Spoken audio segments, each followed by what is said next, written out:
اعوذ باللہ من الشیطان الرجیم بسم اللہ الرحمن الرحیم اولم يروا الى ما خلق الله من شيء يتفيأ ظلاله عن اليمين والشمائل سجدا لله وهم داخرون ولله يسجد ما في السماوات وما في الأرض من دابة والملائكة وهم لا يستكبرون يخافون ربهم من فوقهم ويفعلون ما يؤمرون۔ سورہ نحل آیات 48 سے 50۔ اہل مکہ کیونکہ شرک میں مبتلا تھے تو ان کو سمجھانے کے لیے اللہ تعالیٰ نے قرآن مجید میں مختلف دلائل پیش کیے۔ انہی دلائل میں سے اولم یروا، کیا نہیں انہوں نے دیکھا، الی ما خلق اللہ، اس چیز کی طرف جسے اللہ نے تخلیق کیا ہے، من شیء، کچھ بھی، کہ جو جو چیزیں اللہ تعالیٰ نے تخلیق کی ہیں کبھی انہوں نے اس پر غور کیا ہے۔ یتفیأ ظلالہ، ان کے سائے منقلب ہوتے ہیں، عن الیمین والشمائل، دائیں سے بائیں۔ تفیع کا معنی تقلب اور رد و بدل کا ہوتا ہے۔ اللہ تعالیٰ نے جو بھی چیزیں پیدا کی ہیں ان کا سایہ زمین پر بچھا رہتا ہے، گویا وہ اللہ کے آگے سجدے میں ہے۔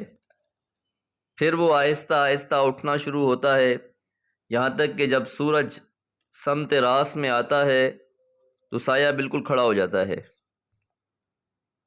پھر جب سورج جھکنا شروع ہوتا ہے تو یہ سایہ دوسری سمت میں زمین پر بچھنا شروع ہو جاتا ہے۔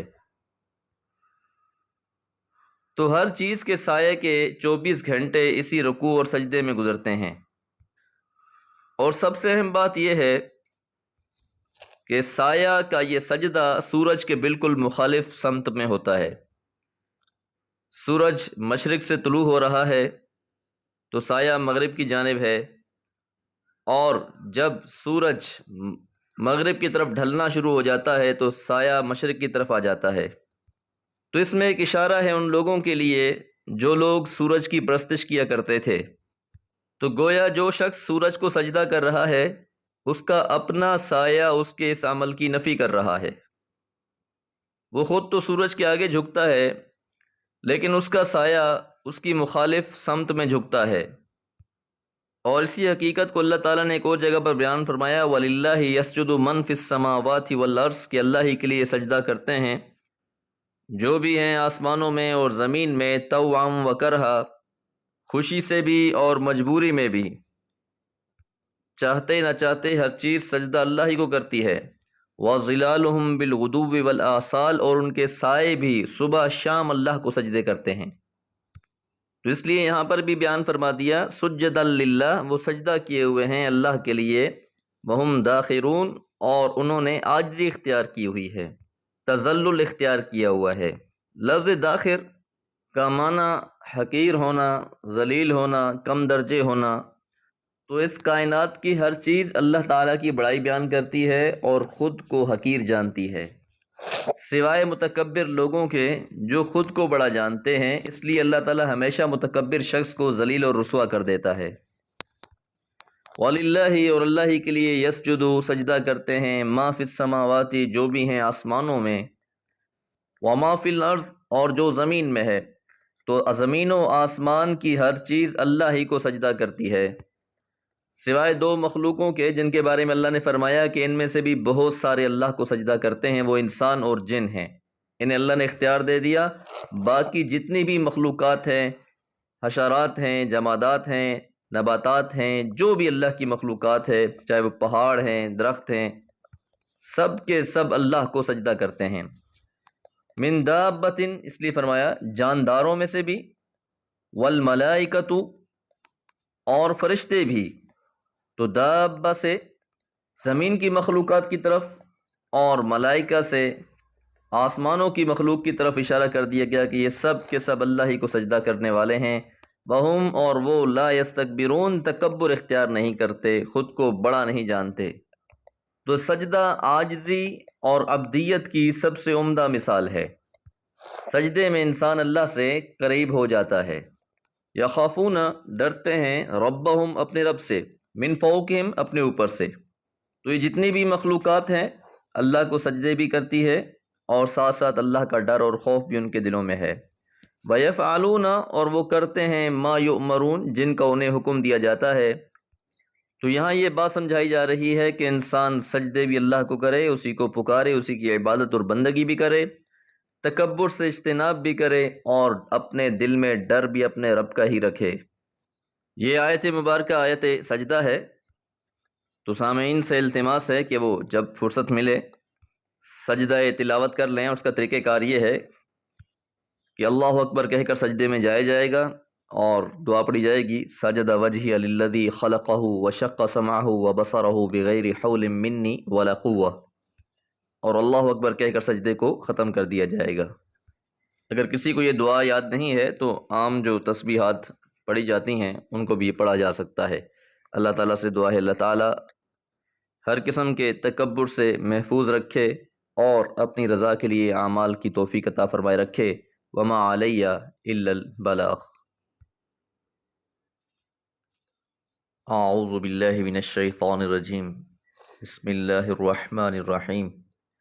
وقال اللہ لا تتخذوا الہین اثنین انما هو الہ واحد فإیای فارہبون وَلَهُ مَا فِي السَّمَاوَاتِ وَالْأَرْضِ وَلَهُ الدِّينُ وَاصِبًا أَفَغَيْرَ اللَّهِ تَتَّقُونَ وَمَا بِكُم مِّن نِّعْمَةٍ فَمِنَ اللَّهِ ثُمَّ إِذَا مَسَّكُمُ الضُّرُّ فَإِلَيْهِ تَجْأَرُونَ ثُمَّ إِذَا كَشَفَ الضُّرَّ عَنكُمْ إِذَا فَرِيقٌ مِّنكُم بِرَبِّهِمْ يُشْرِكُونَ لِيَكْفُرُوا بِمَا آتَيْنَاهُمْ فَتَمَتَّعُوا فَسَوْفَ تَعْلَمُونَ۔ سورہ نحل آیات 51 سے 55۔ وقال اللہ اور اللہ تعالیٰ نے فرمایا، لا تتخذوا الہین اثنین تم نہ بنا لو دو خدا، دو معبود، انما یقیناً ہوا الہ واحد وہ تو ایک ہی الہ ہے، ایک ہی معبود ہے، فَإِيَّايَ پس مجھ ہی سے، فَارْہَبُونَ تم ڈرو۔ اب اس آیت مبارکہ میں اللہ تعالیٰ توحید کی خود شہادت دے رہے ہیں۔ توحید کی شہادت انبیاء کے ذریعے سے، رسولوں، کتابوں اور صحیفوں کے ذریعے سے لوگوں تک پہنچی۔ اب اس آیت مبارکہ میں اللہ تعالیٰ خود ارشاد فرما رہے ہیں کہ تم دو الہ مت بناؤ، ایک ہی الہ ہے، دو معبود نہیں ہیں، ایک ہی اللہ ہے، وحدہ لا شریک ہے، جس کی عبادت کی جائے گی، بندگی کی جائے گی۔ اور وہ کون ہے؟ وہ اللہ تعالیٰ ہی ہے۔ اس لیے فرمایا فَإِيَّايَ فَارْہَبُونَ پس مجھ ہی سے ڈرو، کیونکہ نفع اور نقصان کی مالک صرف ایک ہی ذات ہے، وہ اللہ سبحانہ و تعالیٰ ہے، پھر اسی سے ڈرنا چاہیے، اس کے علاوہ کسی اور کا ڈر دل میں نہیں سمونا چاہیے۔ وَلَهُ اور اسی کے لیے ہے، مَا فِي السَّمَاوَاتِ جو کچھ آسمانوں میں ہے، وَالْأَرْضِ اور زمین میں ہے، وہی عطا فرماتا ہے، وہی واپس بھی لے لیتا ہے، سبھی کچھ اسی کا ہے۔ وَلَهُ الدِّينُ وَاصِبًا اور اسی کے لیے ہمیشہ ہمیشہ کے لیے اطاعت ہے، کہ کائنات کی ہر چیز اسی کے اطاعت کی جا رہی ہے۔ سورج کو دیکھیے، جب سے اللہ تعالیٰ نے کائنات بنائی ہے اپنے مقرر اوقات میں نکلتا ہے اور اپنے مقرر اوقات میں غروب ہو جاتا ہے۔ چاند، سورج، ستارے، زمین اور جتنی بھی اللہ کی خلقت ہے، سب کی سب ہمیشگی والی اطاعت پر مشغول ہے، اس میں ایک لمحے کے لیے بھی کوتاہی نہیں کرتی۔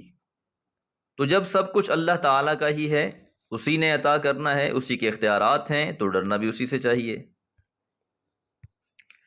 افغیر اللہ کیا پس اللہ کے سوا تتقون تم ڈرتے ہو؟ اللہ کو چھوڑ کر اپنے دل میں کسی درخت، کسی قبر، کسی مورتی، کسی مجسمے یا کسی اور قوت کا ڈر اگر بٹھا رکھا ہے تو پھر یہ ناجائز ہے۔ جب بندے کا تعلق اللہ کے ساتھ بن جاتا ہے تو ساری قوتیں اللہ کے اختیار میں ہیں۔ تو کائنات کے اندر جو چیزیں نفع پہنچانے کا باعث ہیں وہ بھی اللہ کے اختیار میں ہیں، اللہ تعالیٰ کی طرف سے اللہ کے اذن کے بعد ہی نفع کا باعث بنتی ہیں۔ اسی طرح جو چیزیں نقصان پہنچا سکتی ہیں وہ بھی اللہ کے اذن کے بعد ہی نقصان پہنچاتی ہیں۔ اگر اللہ کا اذن نہ ہو تو کوئی بھی چیز نقصان نہیں پہنچا سکتی، تو اس لیے اصل ڈر مالک کا ہونا چاہیے، نہ کہ مخلوق کا۔ وما بکم من نعمت، اور جو بھی تمہارے پاس نعمت ہے، فمن اللہ، بس وہ اللہ کی طرف سے ہے۔ ثم، پھر، اذا مسکم الضر، تمہیں پہنچتی ہے تکلیف، فإلیہ، پس تم اسی کی طرف، تجأرون، فریاد کرتے ہو۔ توحید سمجھانے کے لیے ایک اور مثال پیش کی گئی ہے کہ جتنی بھی نعمتیں تمہیں حاصل ہیں سب اللہ کی بخشی ہوئی ہیں، اور جب کبھی تمہیں کوئی مصیبت پہنچتی ہے تو تم اللہ ہی کو پکارتے ہو۔ یہ دلیل ہے اس بات کی کہ اصل فطرت کے اندر صرف ایک ہی اللہ ہے۔ یہ دوسرے دیوی دیوتا جو تم نے بنا رکھے ہیں، اصل فطرت کے اندر کوئی جگہ نہیں ہے۔ چنانچہ جب کسی حقیقی پریشانی کا وقت آتا ہے تو سارے بناوٹی دیوی دیوتا غائب ہو جاتے ہیں، صرف ایک ہی اللہ باقی رہ جاتا ہے، جس کا اعتقاد اصل فطرت کے اندر ودیت کر دیا گیا ہے۔ ثم، پھر، اذا کشف الضر، جب وہ دور کر دیتا ہے تکلیف کو، اذا فریق منکم، تب تم میں سے ایک گروہ، بربہم، اپنے رب کے ساتھ، یشرکون، شرک کرنے لگتے ہیں۔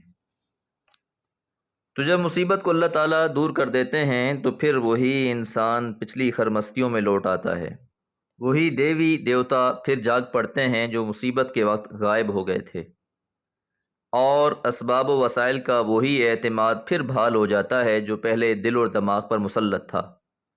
آدمی اللہ کے بخشے ہوئے امن اور اطمینان کو دوسری طرف منسوب کرنا شروع کر دیتا ہے اور اپنے رب کو بھلا بیٹھتا ہے۔ لِيَكْفُرُوا بِمَا آتَيْنَاهُمْ، تاکہ وہ ناشکری کریں اس چیز کی جو ہم نے ان کو عطا کی ہے۔ فَتَمَتَّعُوا، پس عیش کر لو۔ فَسَوْفَ تَعْلَمُونَ، پھر تم جان لو گے۔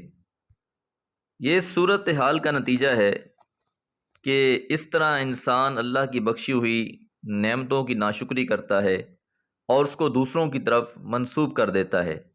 لفظ فتمتعوا حقیقت میں یہ دھمکی ہے، مطلب یہ ہے کہ اللہ کی ناشکری کر کے اس کی نعمتوں سے چند روز فائدہ اٹھا لو، ان قریب تمہارے سامنے اس کفران نعمت کا نتیجہ آ جائے گا۔